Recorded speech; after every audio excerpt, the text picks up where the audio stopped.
This time round, we've got an acceleration zone for the start of the race, which is similar to what they use for the restarts of the safety cars. The leader will be waved a green flag if the starter is happy with the way they're forming up coming to the start line. In car here with Jamie Whincup, who has that penalty to deal with.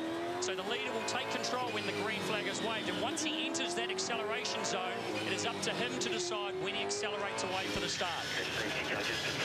Scott McLaughlin, as we said, the battle continues between him and Jamie Whincup. It started at Adelaide, and it's continuing here. Look at the helmet. Got the Harviana sticker. He does. And, of course, a great sticker on the side of the car. Pluck it in first and give it some jandle. Give it some jandle. That was the quote at Adelaide, and it got everybody talking. And here we go. Someone has made the most of that and got the Havianas on the helmet. So some clever marketing going on. Well done. There's a face that was formerly at the Holden Racing team, and a guy, Steve, he's had a huge amount of experience. Huge, Steve Hallam, yeah. He, you know, many years at McLaren, a huge part of McLaren for many years. Then ventured to the United States there for a couple of years. Michael Waltrip's for That's them, right. things like that, yeah. And then spent some time just recently at HRT, now at Techno Autosports. So, expect them to line up side by side. Two long queues of V8 supercars. The safety car pulls in. 50 k's an hour, 50 to 60 k's an hour, sorry. These guys have to line up. Their speed will be getting checked from the tower, from the start tower. Van Gisbergen, the opposite to the last one, right over to the left-hand side. Caruso, off pole for the first race, moved him right over to the right-hand side. It didn't work for him because Van Gisbergen got down the inside to take the lead at turn one. We'll see what happens this time. What will McLaughlin do? There's a big gap in between. They're about to enter the acceleration zone. Let's watch Gisbergen. What happens? He's gone now. He's Great gone. start. Oh, and McLaughlin got wheel spin. Coulthard, some contact there with the Volvo, and he's playing defensive. Look at the Caruso from race one, trying to sneak down the inside. Lowndes has had a good run there for Red Bull Racing Australia. Someone forced out wide there. Garth Tander in car two. Look at car seven. Todd Kelly, it's a great start by him down the outside. He finished 10th in the last race, made up a couple of spots. She's action down here. Jason Bright into the back of the Jack Daniels car. Whincup into the side of Moffat. Bright, evasive action. That was going to get... The two at the front, though, Rusty. Van Gisbergen, I spoke to him after this race. He was expecting the fact that Whincup had that penalty. He was expecting a big fight from McLaughlin in the Volvo, and so far he's getting it. You talked about tyre pressures in the wake of that first race. How significant were some of the choices people made in that area there? It's just watch down into 10. I reckon McLaughlin's going to look down the inside. In car now, he is. He's looking, but... Oh, Van Gisbergen's tight. He's very tight. Aggressive stuff from the young Kiwi, and he's following another Kiwi in Shane Van Gisbergen.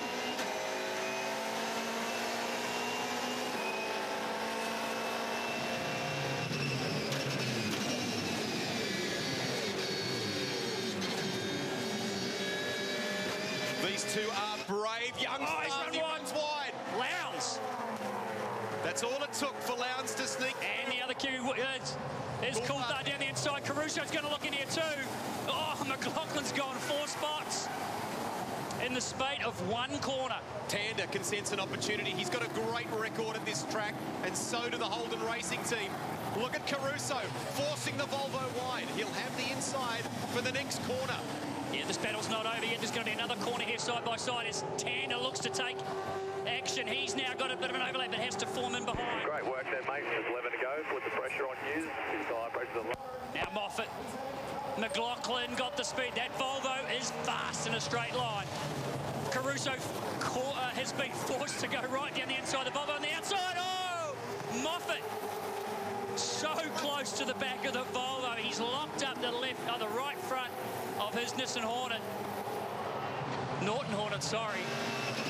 Here we go, the braking duel down into 4. McLaughlin around the outside. Caruso. A little bit of a touch. He's going to have to give him room. Oh. Big handful of opposite lock for McLaughlin. That gives maybe a car length or 2 breathing space for Michael Caruso, who did a wonderful job in qualifying. It was a pure 30-minute qualifying session. Fastest man takes pole, and And that's exactly what Caruso did for Nissan, a breakthrough pole. And they're looking racy at Albert Park, aren't they? Yeah, they're looking really racy. Lowndes has been the big beneficiary here. He's moved forward. Coulthard giving him pressure. And in the first of the Nissans, Caruso, I reckon he's going to catch back up here. I think he's going to get some clear air here. These guys will settle down.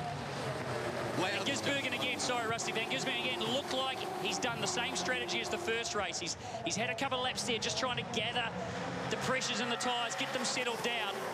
And it's a strategy that worked for him obviously in the first race, and it looks like he's doing it again. Lowndes has a look. I was going to say, Lowndes just loves this sort of situation, doesn't he? It's almost a street fight. He's grabbed the car by the scruff of the neck. Let's have a look at this start here. We see McLaughlin he got a bit of a wheel spin there. Obviously in a low gear, and he's just picked up a bit of wheel spin, which balked the Volvo slightly, and maybe balked Coulthard as well along the line. He had to cover straight away, but Lowndes was on the outside. 10 to go, mate. 7 to go. And benefited. Think about that bar, rear bar. Another angle down into turn 1. Up onto 2 wheels briefly for Caruso. Really great work actually by everybody to get through there. And here we go, replay of McLaughlin running wide through 12. And that was really costly, gave Lowndes that opportunity to get up the inside. We're joined in the coverage now from pit lane by Brad Jones, who no doubt has his heart. As we're watching here just for a second, Fabian Coulthard. I think Brad Jones's heart's going to be in his mouth a little bit more at the moment. He's doing a good job, Brad. He's doing an amazing job. It's much easier when you're in the car than when you're standing here watching it. I'll give you the tip on that. But Fabian's got a fair bit of pace going on. So is Bridie at the moment. He's done the fastest lap of the race. So I think our cars are definitely strong here, but it's such, as Murph will tell you, it's such a hard place to pass. It's also hard when you're paying the bills, Bradley. Yeah, that becomes a bit nasty when you're watching the contact. Yeah. But I've got to say the boys are, doing a phenomenal job out there, and Fabian's got, a little bit more pace, I think, than Lowndes, and hopefully he can just skip by at some stage and get up to Shane. Hey, Brad, give us a sense of how the team are at the moment. That was an awesome rebuild that they have been able to deliver in a very short period of time after that big roll in Adelaide. Everyone chipping in. Are they okay? Has it been a lot of late nights? Just give us an idea of that.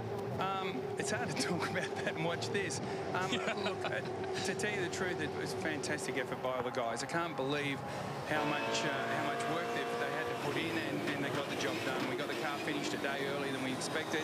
There was a fantastic camaraderie amongst all the guys. Didn't matter which car you worked on, you got in and you helped on the Team BOC car. So it's just been a really great team effort by everybody.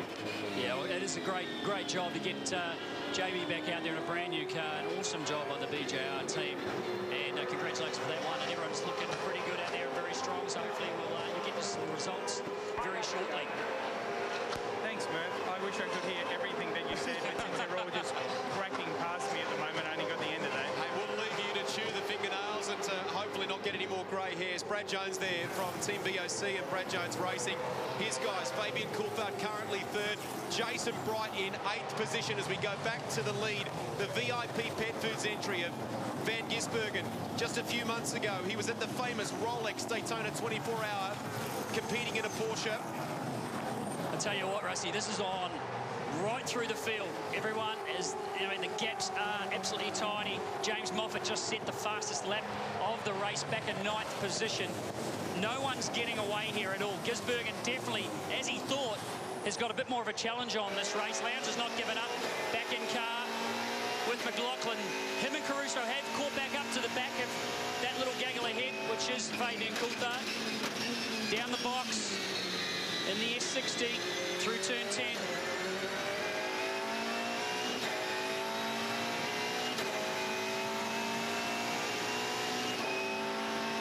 How good does it sound? Something very different for V8 Supercar. Another brand represented on the grid in what's turning out to be already a great year in 2014. And we're only in effectively the 2nd race meeting, so much to talk about. And again for this race, Timmy Slade runs wide ahead of his teammate Nick Percat. Every race, the 4 races this weekend, every car has a brand new set of tyres. So we're on a level playing field. There's no tyre strategy involved at all. Everyone gets to go out there each time. Every set of tyres is colour-coded, so everyone has to use that set of tyres in that race. And that said, they're all on the soft rubber, and a few of them are feeling the degradation at different levels. It's coming on pretty quick in some regards. It is management, absolutely management. So they'll be trying different things to get an advantage at certain times of the race. At the moment, Gisbergen still leading, looking strong. Lowndes is looking strong behind him. Whincup had that spot, that 5-spot penalty. He hasn't made up any positions as yet from 7th spot on the grid for this race. We'll grab a commercial break here in our coverage, counting down, as you can see, to the next session of Formula One practice a little later this afternoon. We'll come back with more V8 Supercar action right after this.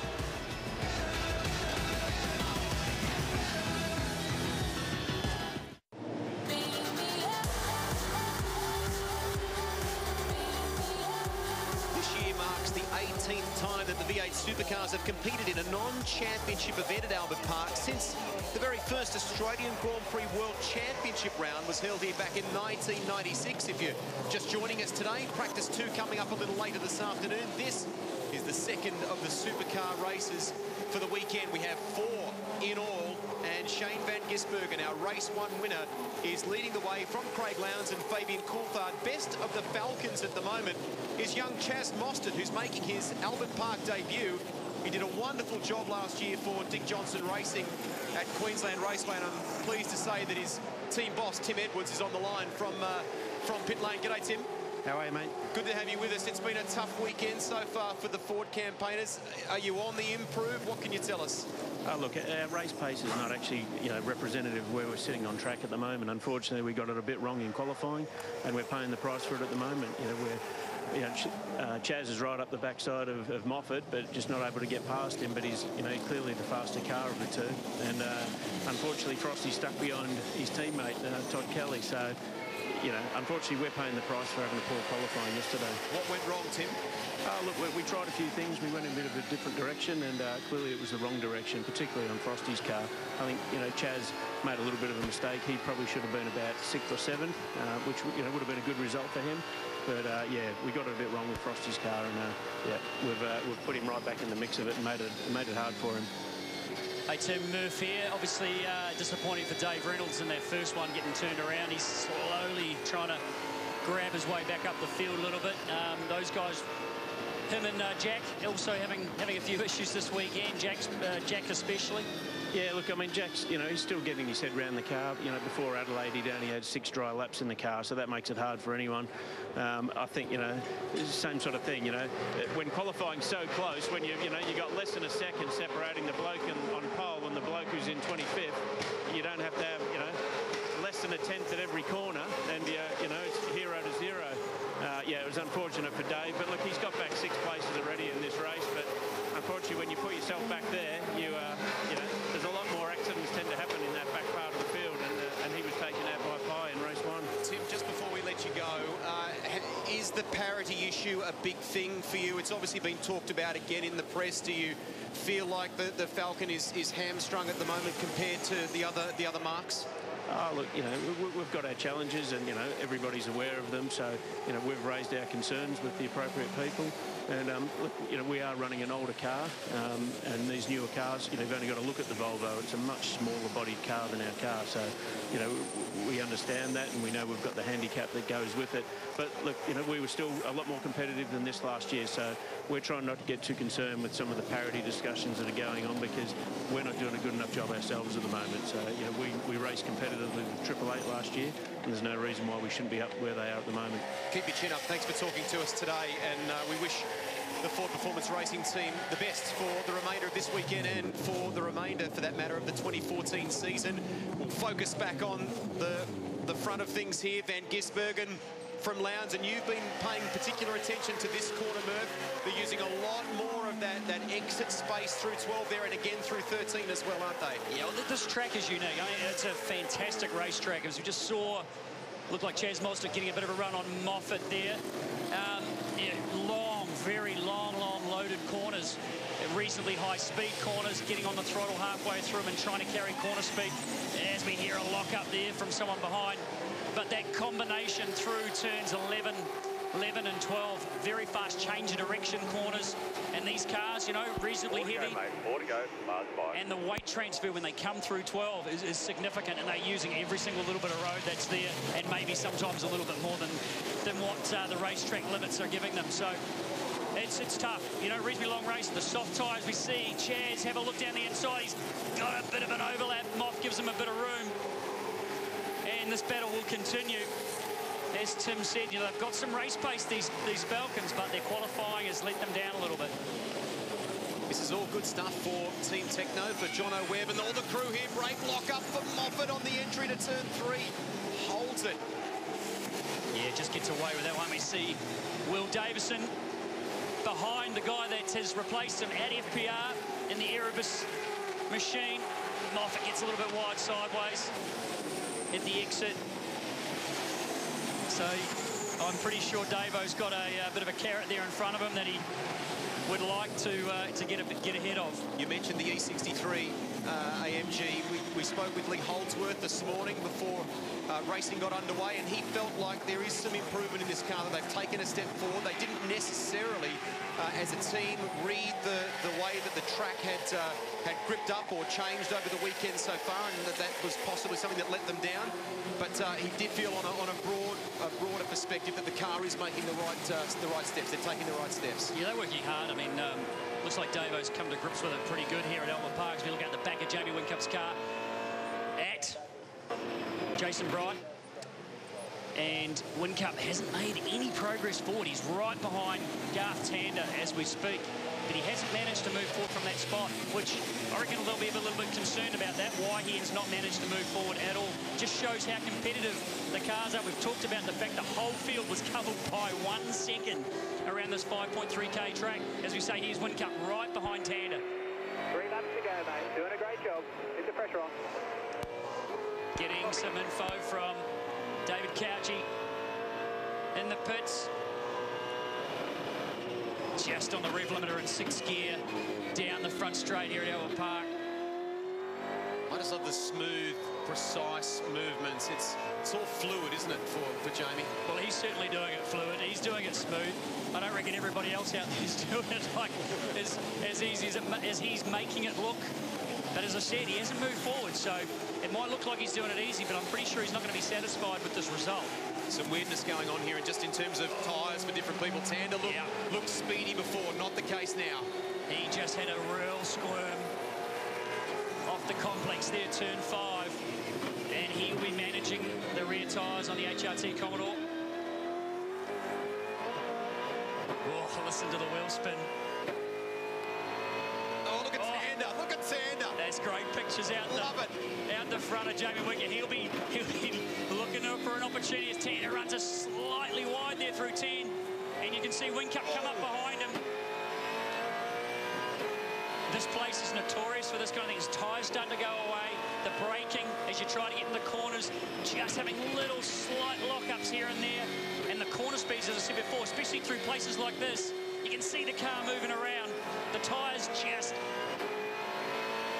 working so hard. It's screaming at the moment for grip, and it doesn't have it. It'll be a frustrated Garth Tander, but it's wonderful for you watching at home. He's making this thing dance off in the background. Oh, and his teammate came through the corner in the Jack Daniels Nissan and got him too. All of a sudden, it looks like Davison's car might be starting to struggle too. So this is all a tyre management, which is great for us. What a finish we've got coming up. 2 laps to go. 2 laps to go. Techno doing the job at the moment in that VIP entry. Shane van Gisbergen. He'll be looking for maximum points for the weekend so far. They're not championship points, but it's for Albert Park glory. Maximum 75 up for grabs in each race. There's the replay for you, and they have double points come Sunday.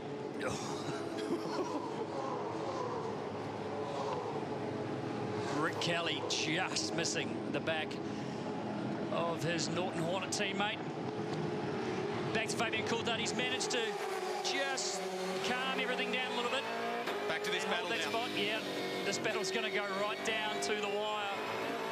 Whincup being as smooth as possible, just waiting for that moment where Tander makes that little bit bigger mistake. See him just missing the apexes slightly. See how much more road Jamie Whincup's using there. He's able to get to the apex and keep the car better balanced than what Garth is at the moment. Look at the rear of the HRT car. Oh, and Jason Bright's in this as well.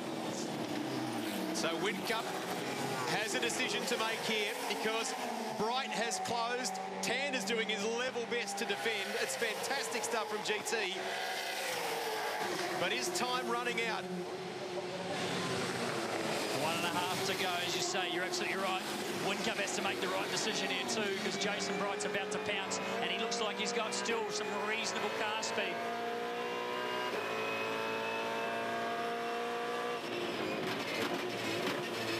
Still as calm as you like on the gear lever.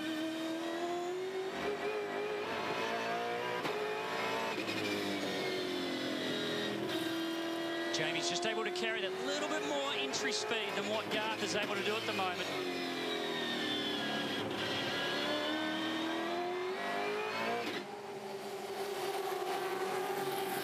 Brand new chassis for Jason Bright.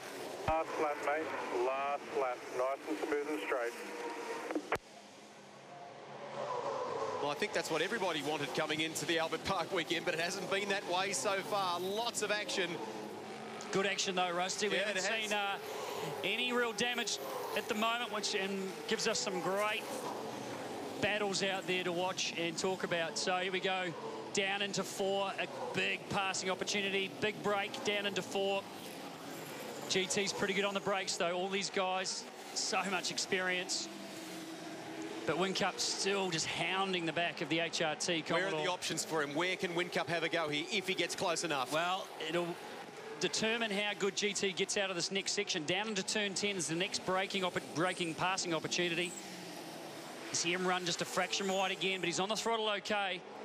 Whincup not using quite as much road, able to get the car a little bit straighter. GT's thinking pretty straight that time, so he's not going to get a chance here. But see him close up under brakes. Oh, nothing in it. GT got a pretty good run through the apex, through 10, through 11. There's not going to be a chance down here into 12. The next one is into 13. Throttle mashed to the floor. Love it for Whincup. He shows the nose, but this isn't the spot. The run here is going to be critical for GT, and he gets through good. That could be it. That could be game over. Whincup glance in the rearview mirror. Where is Jason Bright in all of that? Meantime, Van Gisbergen on course for his second straight win. He's already doing the drifting. But he's managed to break Lowndes on the last lap or so and just get him a little bit of that break he needed. Wonder if we'll get another display of car control as we do. Look at the oversteer. Beautiful stuff. Turns it on for the crowd. Shane Van Gisbergen will win race 2 at Albert Park from Craig Lowndes and Fabian Coulthard. The Beyond Blue Nissan of Michael Caruso finishes 4th. Still got more in the bag yet. And that's a great battle that we've enjoyed between Garth Tander, Jamie Whincup, and toward the end there, with Jason Bright getting in the mix as well. Super stuff. We recapped the results on the Pettis scoreboard for you. McLaughlin finishes 5th after starting on the front row. And Mostert, that's a pretty reasonable performance in the FPR Falcon. Will Davison gets inside the top 10 in that Erebus Motorsport V8. Well done. And it's just, I can't wait for the remaining races of the weekend now. That's the quality of racing we've got. And so far, no dramas with the double file restarts either. No, the boys are behaving. They've got it down pat a little bit. They're making sure that they're getting through turn 1. So far, fantastic. Very, very close racing. There's a lot of battles going on there. You can see the rubber building up, the soft tyres working hard, and all the boys are on it. Yep, rolling starts have been a great thing so far, and different strategies, different approaches with each of them out. Thanks to Greg Murphy.